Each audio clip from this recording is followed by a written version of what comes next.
Bonjour les amis, c'est l'heure de la paracha Pinchas. Pinchas dont euh, les lettres forment le chiffre 208, qui est exactement la même chose que Yitzhak. Yitzhak qui est l'un des patriarches qui est connu pour le Midat Adin, c'est-à-dire l'attribut de justice, et même si c'est une justice dure et stricte, sans miséricorde, c'est l'attribut de justice. Donc on a vu dans la paracha précédente qu'il a tué des pécheurs. Et maintenant, il y a une sorte de paix perturbée parmi les hommes.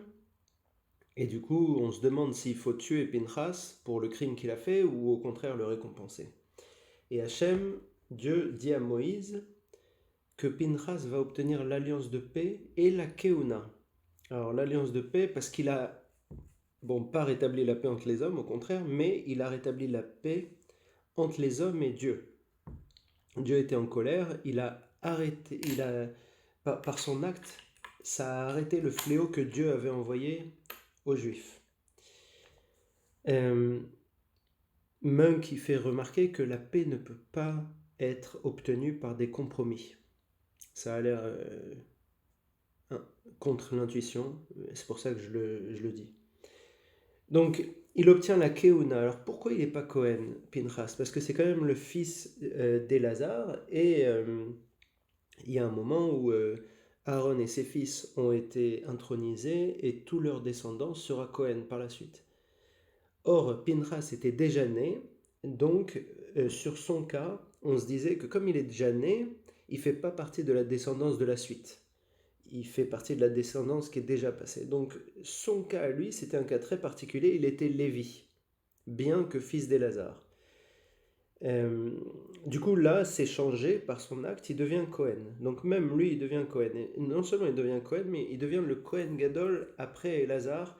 Et tous ses descendants seront les Cohen Gadol du premier et du second temple, c'est-à-dire le prêtre principal.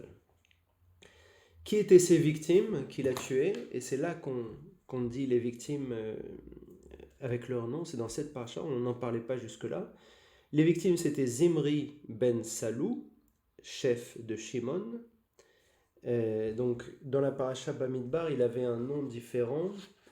Je vais vous dire lequel.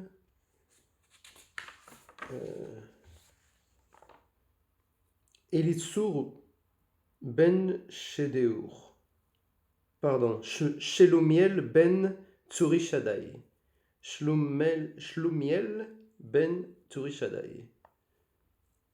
À ce moment-là, c'était une bonne personne dans la paracha Bamidbar, mais c'est devenu une mauvaise personne dans la paracha Balak, dans la fin de la paracha Balak. Et donc, il a changé de nom. C'est très fréquent que la même personne ait différents noms dans la Torah.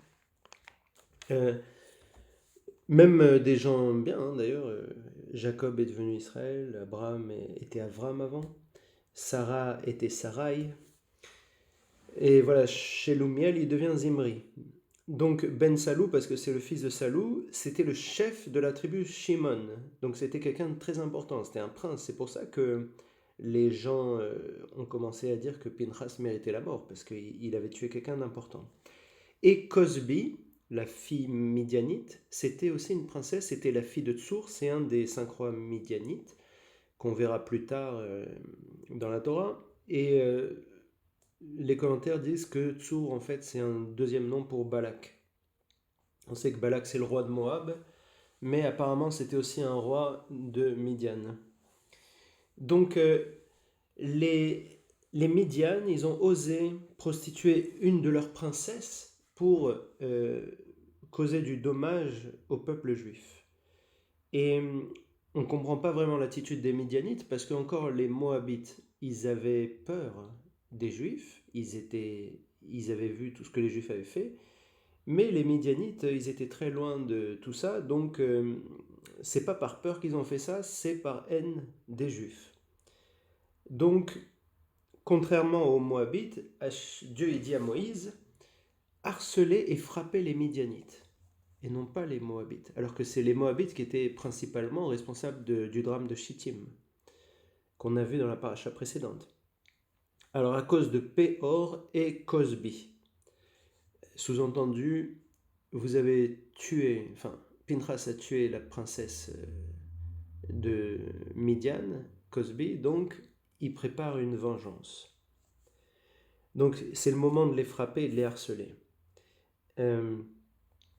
Avant de se lancer dans une guerre, on va faire ce qu'on fait d'habitude, ils vont compter les Juifs. Mais avant ça, Dieu il dit à Moïse et à Élasar, oui c'est ici qu'il lui dit, donc c'est la première fois que Dieu parle à Élasar. Depuis que, avant Dieu il parlait à Moïse et à Aaron, maintenant c'est Moïse et Élasar qui a pris la suite. Donc Élasar il reçoit pour la première fois la parole divine, et qu'est-ce qu'on lui dit? On lui dit comptez les plus de 20 ans pour l'armée. C'est-à-dire que là on va compter tous les gens qui sont aptes à faire la guerre dans toutes les tribus. Donc il faut enlever les femmes, il n'y a que les hommes qui vont à la guerre. Les plus de 60 ans, ils sont trop vieux pour la guerre. Les gens handicapés, les Lévis, qui ne font pas la guerre, et les Erev Rav, c'est-à-dire les non-juifs qui se sont joints aux juifs, ils ne sont pas comptés dans ce décompte. Alors ils doivent être comptés par famille paternelle. Et ça montre qu'ils étaient dans une certaine pureté familiale, c'était unique à l'époque, et ça justifie la présence de Dieu chez eux. Vous imaginez bien que si on peut compter les hommes par leur famille paternelle, ça veut dire qu'on connaît leur père. Et si on connaît leur père, ça veut dire que les gens sont nés d'un mariage officiel, et non pas d'un homme qui s'est sauvé ou quoi. Donc, au total, on va recenser 601 130 hommes, ça fait 1820 hommes de moins que dans la paracha Bamidbar, où on avait fait ce décompte. Et en fait, c'est intéressant de voir qu'est-ce qui s'est passé entre Bamidbar, donc quand ils sont rentrés dans le désert, enfin, quand ils sont sortis du Sinaï, on va dire, et Pinchas, après 40 ans, 38 ans exactement dans le désert, avec toutes les fautes qu'ils ont fait et toutes les pérégrinations, sachant que toute la génération du désert est morte, il n'y a que leurs enfants qui peuvent rentrer en Israël. Donc qu'est-ce qui s'est passé? En fait, sur 600 000 personnes, il n'y a que 1000, 2000 on va dire, qui sont morts. Hein. Enfin, qui sont en moins, pardon, qui sont en moins. Tout le monde est mort, mais il y en a, après 38 ans, il y a 1820 personnes de moins, c'est-à-dire pas grand-chose. C'est presque la même quantité de personnes qui sont prêtes pour la guerre. Donc, là, il se passe, on va lister toutes les familles, toutes les familles selon le père. Donc, par exemple, pour Réhouven, on dit les fils de Réhouven, c'est Hanor, Palou, Hetzron et Carmi. Parmi Palou, je fasse un truc.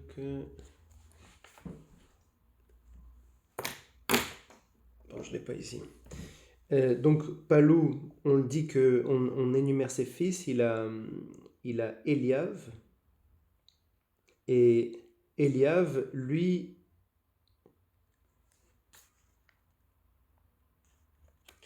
excusez-moi, j'avais fait une erreur dans mes notes et ça me perturbait.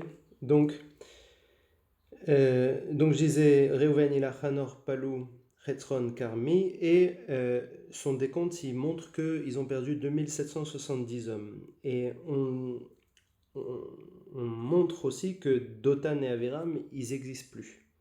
C'est un avertissement contre l'opposition au Cohen. Donc Dotan et Aviram, deux fils de Eliav, ils n'ont pas de descendance. Ensuite, dans la tribu de Shimon, les enfants c'est Nemuel, Yamin, Yachin, Zerach et Shaoul. Rashi il précise que Zerach c'est Tsoar. Et eux, ils ont beaucoup perdu, c'est eux qui ont le plus perdu, ils ont perdu 37 100 hommes. Ils sont 37 000 hommes de moins que dans la paracha Bamidbar. Pourquoi? Parce que c'est surtout eux qui ont fauté à Shittim, donc tous les morts de Shittim, les 24 000 morts, on dit que c'est de la tribu de Shimon. On se rappelle que Zimri ben Salou, c'était... Non, pardon. Oui, Zimri ben... Zimri, on vient de dire que c'était Zimri ben Salou, ouais. Lui, c'était le chef, et son nom dans Bamidbar, c'était Shmuliel Tsurishadai, ben Tsurishadai, et là on voit ni Tsurishadai ni Salou dans les enfants de Shimon.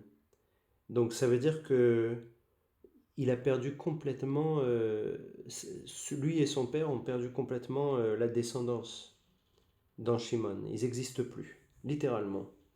C'est d'autres enfants qui sont là. Gad, lui, ses enfants, c'est Tsefou, Chagi, Ozni, Eri et Harod. Rashi dit que Ozni, son autre nom, c'est Etzbon. Et il y a pas mal de commentaires sur ça parce que Ozni, c'est les oreilles et Etzbon, c'est les doigts. Donc, je sais pas, peut-être il s'est empêché de suivre les mauvaises personnes. Peut-être qu'il y avait quelqu'un dans la paracha Balak, non, dans la paracha Korach, On ben Peled, non, c'était Ruben, donc, ouais, excusez-moi. Donc, je sais pas pourquoi c'est Ozni et Etzbon, enfin, il y a des commentaires, mais je les ai pas retenus. Eux, ils perdent 5150 hommes.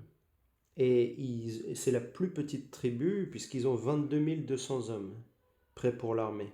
C'est vraiment la limite, parce que en dessous de 22 000, c'est plus considéré comme une assemblée. Et Gad, c'est censé être la tribu guerrière. Donc c'est les plus grands guerriers et c'est les moins nombreux. Ça ça rapporte de l'eau au moulin de penser que cette conquête est divine et non pas selon la force.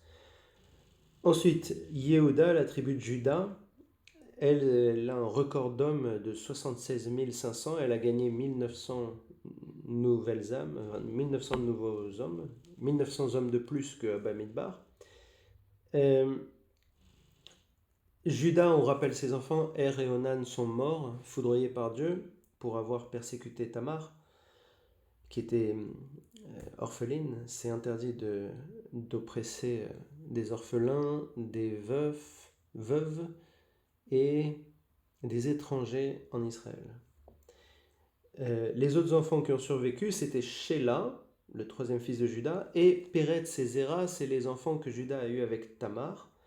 Péretz ayant comme enfant Chetzron et Hamoul. Donc voilà, eux, ils ont 76 500 hommes, c'est un record. Issachar, Yola, Rouva, Yashuv, Shimron. Yashuv, c'est parce qu'il s'assoit pour étudier. La racine de Yashuv, c'est Yoshev, s'asseoir. Eux, ils ont gagné 9900 hommes de plus que sur Bamidbar. Zvulun, eux, ils ont Sered, Elon et Yahlil. Ils ont gagné 3100 hommes, sachant que c'est intéressant que Elon, on connaît Elon Musk, Elon de Zvulun, la tribu Zvulun, elle est connue pour le business. C'est eux qui apportent la richesse et ils donnent beaucoup d'argent à Issachar pour que Issachar puisse étudier la Torah. C'est deux frères très proches. Ensuite, Manassé. Alors Manassé, on ne dit pas tous ses enfants, on dit qu'un enfant et on dit tous ses engendrements. Donc Manassé, Machir, ensuite son fils c'est Gilead, ensuite son fils c'est Lézer, Chelek, Asriel, Shechem, Shmida, Hefer. Et Hefer, lui, son fils c'est Tselophrad. Et Tselophrad, il a 5 filles. 5 filles, Mahla, Noah, Aïla, Milka, Tirtsa. Ces 5 filles sont non mariées. Et on va voir que ça a une importance un peu plus tard, parce qu'on va parler des filles de Tselophrad, de la tribu de Manassé, un peu plus tard. Donc eux, ils ont 20 500 personnes de plus que dans Bamidbar. C'est eux qui ont le plus de nouveaux... c'est eux qui se sont accrus le plus. On va voir que Manassé... ces filles-là, elles ont très bien étudié la Torah, elles sont très malignes. Ephraïm, lui, ses enfants, c'est Shetoular, qui donne Eran. Becher et Tahlan, ils ont perdu 8000 personnes, on ne sait pas très bien pourquoi. On ne sait pas quelle est leur faute, mais forcément, il y avait beaucoup de fautes.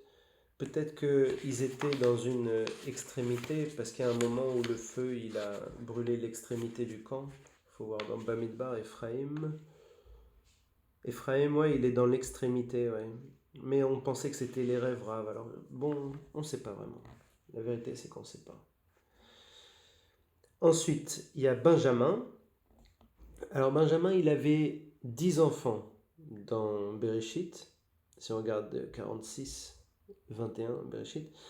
Donc, il y avait 10 enfants, et là, on n'en dit que 5. Béla, Ashbel, Ahiram, Shefufam et Rufam. Rashi dit que Shefufam, c'est Mupim. Et la Torah, elle note que Béla, il a 2 enfants qui sont Ard et Naman. Or, Ard et Naman, c'est censé être des enfants de Benjamin, pas du fils de Benjamin. Donc, il y a 2 possibilités qui ne sont pas contradictoires. C'est que c'est possible qu'il y a eu un hiboum. Vous savez, cette cérémonie que si jamais vous avez un frère qui meurt sans laisser d'enfant, eh ben, vous devez vous marier à la femme de votre frère et lui faire un enfant pour que lui, il ait une succession. Donc ça, c'est le hiboum. C'est possible aussi que Béla a eu des enfants et qu'il n'a pas fait le hiboum, mais qu'il a nommé en mémoire de ses frères ses enfants comme ça. Mais c'est possible qu'il y ait les deux, qu'il a fait le hiboum et qu'il a nommé. Donc on ne sait pas vraiment, il n'y a pas vraiment... c'est un détail de toute façon. Donc Benjamin, il a gagné 10 200 hommes de plus que dans Bamidbar. Dan, lui, il a le fils Shuham, que Rashi dit que c'est Hushim, de Bereshit 26-23. Il était sourd, et donc Dan ont gagné 1700 personnes de plus. Ensuite, il y a Asher. Asher, il a Yimna, Yishvi, Beria, dont les fils sont Hever et Malkid, et Serach. Serach, c'est une fille, c'est la fille de Asher. On sait que c'est elle qui a annoncé à Jacob que Yosef était toujours en vie, et Jacob lui a fait une bénédiction pour lui dire qu'elle va avoir une très longue vie, pour la remercier de lui avoir donné cette bonne nouvelle. Et effectivement, elle est toujours vivante. Ici, dans la paracha Pinchas, on sait que les femmes, elles ne sont pas mortes dans le désert comme quand on dit la génération du désert est morte pour sa faute, la faute des explorateurs, on parle que des hommes, parce que les femmes n'ont pas participé à cette faute. Donc c'est rare, elle a plusieurs centaines d'années là, et donc Asher, ils ont 11 900 personnes de plus que dans Bamidbar. Naphtali, lui, ses enfants, c'est Yahatzel, Goumi, Yetzer et Shilem. Eux, ils ont perdu 8000 personnes. Et maintenant, comptez à part parce que c'est pas pour l'armée, c'est les Lévis, et on les compte pas plus de 20 ans, on les compte plus de 1 mois. Plus de 1 mois, ils sont 23 000, c'est-à-dire 700 de plus que avant. Donc eux, les Lévis, ils ont juste besoin d'avoir 1 mois pour être considérés comme des hommes de l'armée de Dieu, cette fois-ci. Et l'assemblée, elle commence à 22 000, on sait ça. Et dans le cas des Lévis, ça commence à partir d'1 mois. Dans le cas des autres juifs, c'est à partir de 20 ans. On rappelle l'ascendance de Lévi. Donc Lévi, il a 4 enfants connus. Gershon, Kehat, Merari et Yocheved. Yocheved, c'est une femme qui s'est mariée au fils de son frère Kehat, qui est Amram. Et Yocheved et Amram étaient mariés, donc tante et neveu, ce qui est interdit par la Torah, mais ils sont mariés avant le don de la Torah. Et ils ont engendré Aaron, Moïse et Myriam. Aaron ayant engendré Nadav et Avihu qui sont morts, et Éléazar et Itamar. Donc voilà. Maintenant, on passe tout de suite aux filles de Tselophrad. Les filles de Tselophrad, comment ça se passait à l'époque quand il y avait une question? Vous vous rappelez, dans la paracha Yitro, c'était ordonné Voilà, il y avait une personne qui était responsable de 10 personnes, une personne qui était responsable de 50, une personne qui était responsable de 100. Et, et quand il y avait une question que quelqu'un qui était responsable ne pouvait pas répondre, il montait un cran au-dessus, un cran au-dessus, un cran au-dessus.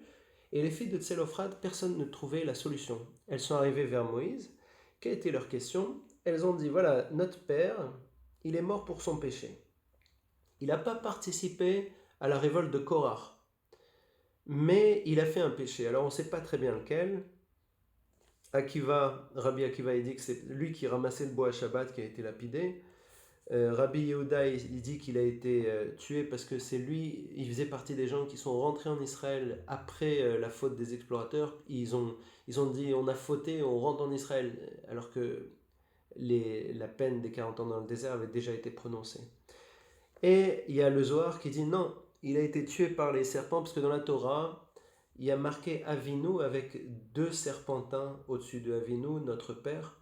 Quand elles disent notre père est mort, il y a 2 serpentins sur notre père. Donc pour le Zohar, c'est des serpents. C'est l'histoire des serpents. Quand ils ont commencé à se plaindre de la manne, les serpents sont arrivés, ils ont tué une multitude. Lui, il faisait partie de la multitude. Bref, on ne sait pas comment il est mort, mais il a 5 filles. Et il y a quelque chose de pas juste dans ça, c'est qu'elles ne peuvent pas avoir d'héritage parce que c'est des filles et non pas des hommes.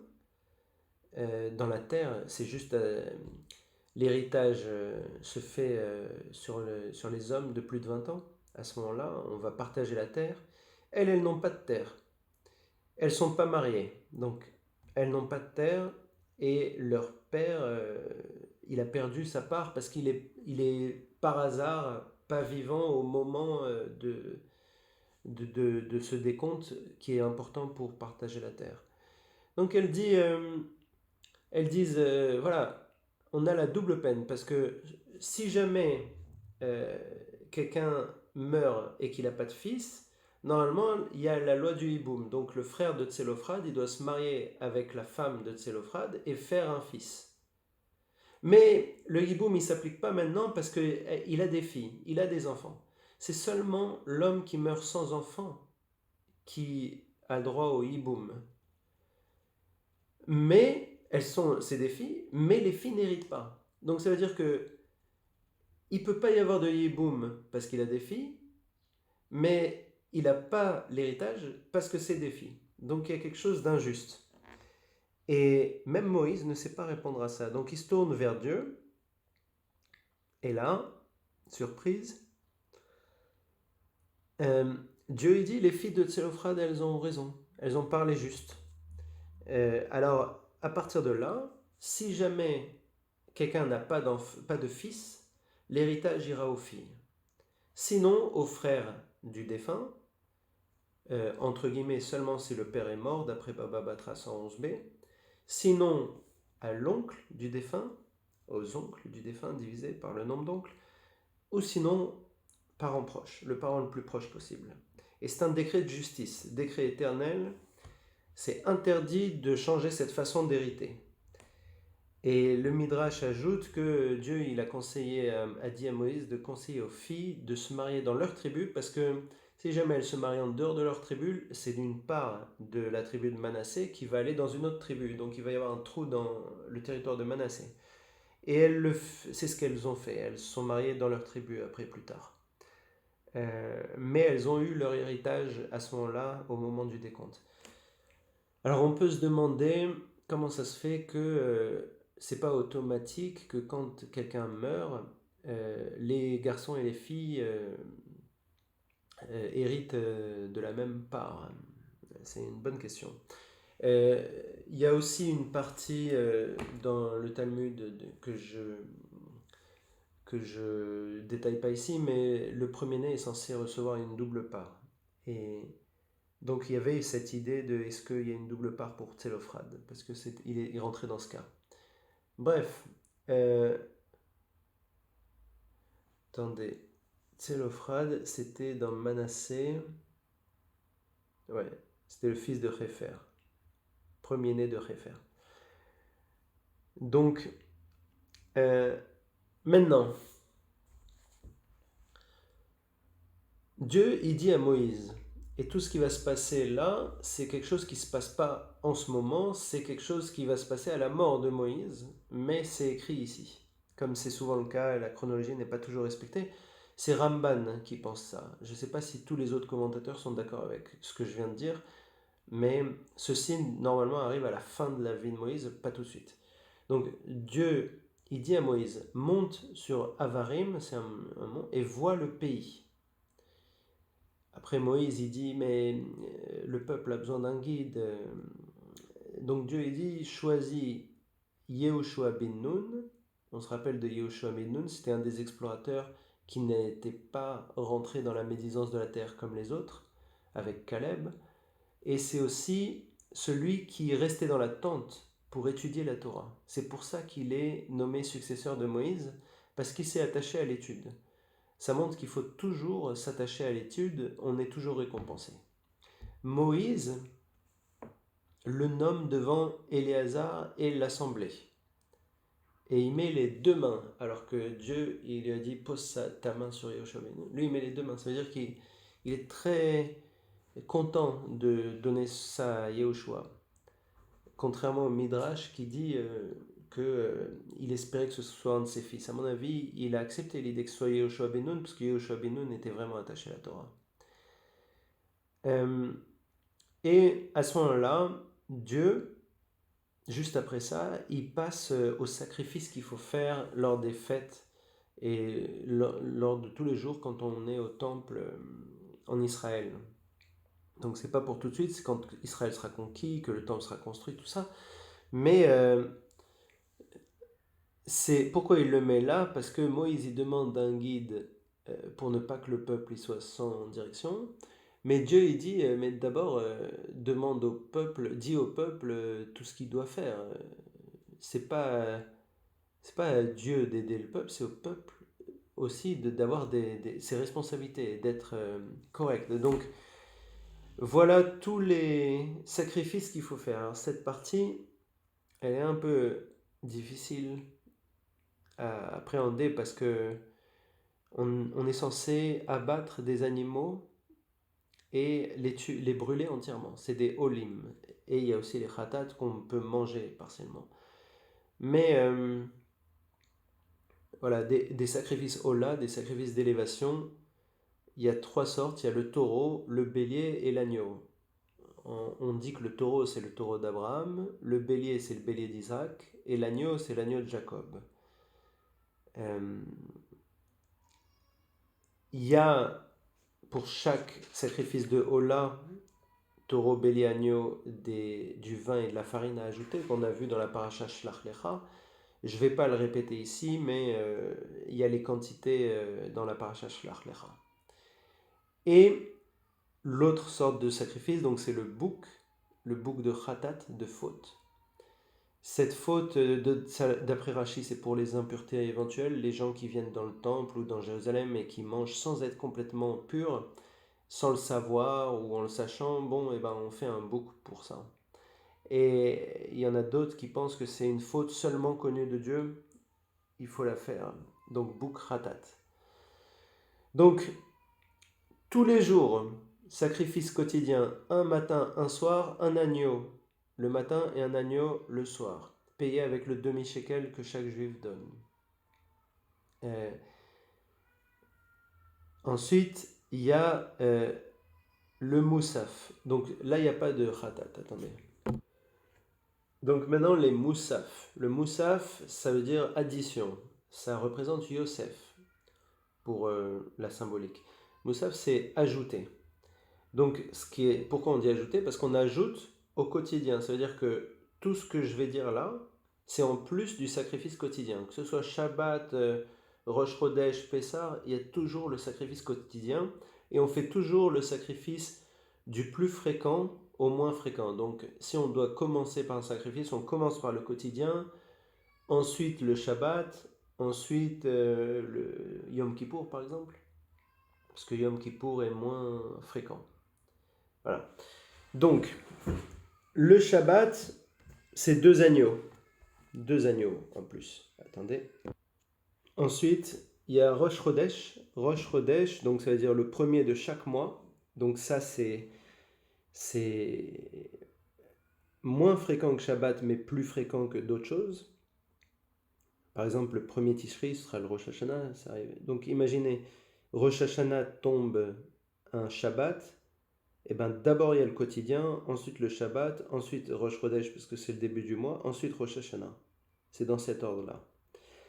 Donc le Rosh Chodesh, il y a 2 taureaux, un bélier, 7 agneaux et un bouc de Khatat. Pourquoi le bouc de Khatat? Rosh Chodesh, le premier du mois, vous savez, c'est le renouvellement de la lune, on est dans le calendrier lunaire, donc c'est quand la lune est derrière la terre et qu'on ne la voit plus. À ce moment-là, dans Choulin 60, il y avait marqué que Dieu il a dit « Apportez-moi une expiation car j'ai diminué la lune ». Je crois que c'est dans la paracha Bereshit. Je ne sais pas si j'en avais parlé d'ailleurs. Mais grosso modo, la lune s'était plaint quand Dieu a fait les astres. À l'époque, la lune et le soleil avaient la même luminosité. Et la lune s'est plaint à Dieu. Elle a dit une couronne ne peut pas être portée par 2 rois. Et Dieu il a dit d'accord. Alors il a diminué la luminosité de la lune. Maintenant, la lune, elle réfléchit le soleil. Et la lune, elle a tout de suite compris son erreur et elle a dit que c'est pas normal qu'elle soit diminuée. Et il y avait une longue conversation entre la lune et Dieu. Et à la fin, Dieu, il a compris que la lune avait raison. Et du coup, Dieu, il a dit apportez-moi une expiation car j'ai diminué la lune. Et c'est c'est les Juifs qui doivent se charger de ça. C'est les Juifs qui apportent un bouc de faute pour que Dieu s'excuse à la lune. Mais c'est pour Dieu. Ensuite, Pessah. Pessah, c'est le 14 Nissan. Ça dure 7 jours. Il faut manger des matzot pendant 7 jours. Mais c'est le 14 Nissan qu'on fait la cérémonie. 2 taureaux, un bélier, 7 agneaux et un bouc de Khatat. Donc le premier et le 7e jour de Pessah, c'est ce qu'on appelle des Yom Tov, on ne travaille pas. Ensuite, il y a Shavuot, qu'on appelle aussi Yom Abikurim, c'est quand on récolte les premiers fruits de la récolte, de la nouvelle récolte. Et donc, ça aussi c'est un Yom Tov. Donc, il y a 2 taureaux, un bélier, 7 agneaux et un bouc de Khatat. Donc, c'est la même chose pour Rosh Chodesh, Pessah et Shavuot, c'est les mêmes choses. Mais pour Shavuot, il y a à rajouter, vous savez que Shavuot c'est 50 jours après Pessah, il faut rajouter, selon la paracha Vaïkra, versets 23, 15, 22, encore, en plus de ça, 1 taureau, 2 béliers et 7 agneaux, et encore 2 agneaux de Shalom, cette fois-ci, et un bouc de Khatat, et 2 pains. Voilà, tout ça à rajouter dans Shavuot. Et ces 2 pains, ils sont faits avec le blé de la nouvelle récolte, pas de l'ancienne, bien sûr. Ensuite, Rosh Hashanah, donc c'est le jour de l'an, ça se passe le premier Tishri. Un seul taureau, un bélier, et 7 agneaux, et un bouc de Khatat. Ça aussi, c'est un Yom Tov. On dit jour de Troua, jour de la sonnerie. Parce que c'est un jour où on doit se rappeler de toutes nos fautes. On va être jugé ce jour-là. C'est un jour très important. Notre pays va être jugé sur son abondance, sur les guerres, sur la famine, sur la richesse. Et tout le monde va être jugé, va être mis ou pas dans le livre de la vie. C'est un jour de din avec clémence. Un jour de justice avec un peu de clémence. Alors que le jour de Yom Kippour, c'est un jour de clémence avec du din. Donc, après le premier Tishri, il y a 10 jours de pénitence. Au bout de 10 jours, il y a le jour de Yom Kippour, donc le 10 Tishri. Et le 10 Tishri, c'est aussi même chose, un seul taureau, un bélier, 7 agneaux, un bouc de Khatat, et à rajouter un autre bouc de Khatat dans la paracha Haremot, verset 16-9. Qui n'est pas dit dans cette paracha, mais il faut rajouter ce qu'on a vu avant. C'est un jour de mortification, donc on ne mange pas, tout ça, et en même temps, il n'y a pas de travail. Ensuite, Sukkot, le 15 Tishri, donc il y a beaucoup de choses qui se passent en Tishri. 15 Tishri au 22 Tishri, au 21 Tishri pour être précis, et le 22 Tishri c'est le 8e jour, c'est Shmini Atzeret, on en parlera. Donc Sukkot, il y a Rashi qui parle de quelque chose que j'ai pas très bien compris. Ici, il y a des libations exceptionnellement faites à l'eau. Je ne sais pas si c'est en plus de libations au vin ou si c'est à la place des libations de vin. S'il y a quelqu'un qui peut m'aider à comprendre, je serai très content. Euh, donc le 15 Tishri, euh, alors chaque jour de Sukkot, il y a des sacrifices. Contrairement à Pessah par exemple, qui dure 7 jours, mais le sacrifice c'est que le premier jour, le 14 Nissan. Là c'est chaque jour, et vous allez voir c'est très spécifique. Donc du 15 au 21 Tishri, on, on va mettre en offrande des taureaux, mais on va enlever un taureau chaque jour. Donc le 15 Tishri, il y a 13 taureaux, et le 21 Tishri, il y a 7 taureaux. Donc chaque jour, d'abord il y a 13, ensuite 12, ensuite 11, ensuite 10, ensuite 9, ensuite 8, ensuite 7. Et pour le bélier, il y en a 2 chaque jour, et pour les agneaux, il y en a 14 chaque jour. Alors, euh, les taureaux, ça représente la force des nations. Il y a 70 taureaux au total. Donc je disais, il y a 70 taureaux qui représentent les 70 nations. Et les taureaux, ils vont diminuant. Ça montre que la force des nations, elle va diminuant. Euh, mais il faut noter que ces 70 taureaux, ils sont là pour aider, pour protéger les 70 nations. Donc les Juifs, ils font des offrandes à Dieu par amour pour les autres nations, pour les protéger, pour qu'elles soient heureuses, on va dire. Euh, et maintenant, l'agneau, ça représente le peuple juif. Lui, il n'est pas fort, mais il y en a 14 chaque jour, et il y en a 14 chaque jour. Donc eux, ils ne vont pas diminuant, ça montre, ça symbolise leur longévité dans l'histoire. Euh, il faut noter que Sukkot, c'est la seule fête qui n'a pas été copiée par les nations, car elles ne peuvent pas concevoir, et là, il y a des concepts dont j'ai pas forcément la maîtrise, mais euh, la joie par l'exécution des commandements, c'est-à-dire la joie par la loi, c'est quelque chose que seuls les juifs comprennent, pas les non-juifs, apparemment.